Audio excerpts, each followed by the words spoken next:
তওবার দৃশ্যটা দেখতে আল্লাহ বড্ড পছন্দ করেন।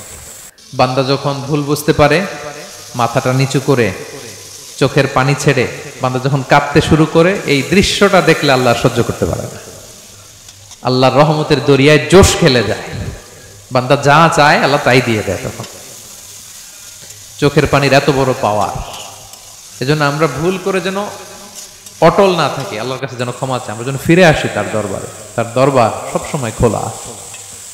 এবং তিনি এই তওবার বা ফিরে আসার দৃশ্যটা দেখতে কত পছন্দ করেন শোনেন। রাসূল সাল্লাল্লাহু আলাইহি ওয়াসাল্লাম বলেন, ওয়াল্লাযী নাফসি বিয়াদিহি, তার শপথ যার হাতে আমার আত্মা, লাউলাম তুযনিবু, তোমরা যদি ভুল না করতে, লা যাহাবাল্লাহু বিকুম, আল্লাহ তোমাদেরকে ধ্বংস করে দিতেন। ওয়ালা জাআ বিকওমিন, আল্লাহ এমন এক জাতি তৈরি করতেন, ইউযনিবুন, ওরা খালি ভুল করত, ফায়াস্তাগফিরুন, আর ক্ষমা চাইতো, ফায়াগফিরুল্লাহু লাহুম, আর আল্লাহ তাদের ক্ষমা করতেন।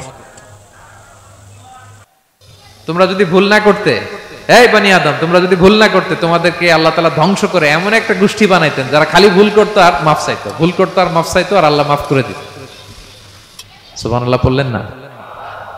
গাফিরিয যামবি ওয়া কাবিলিত তাওব, তিনি পাপ মোচন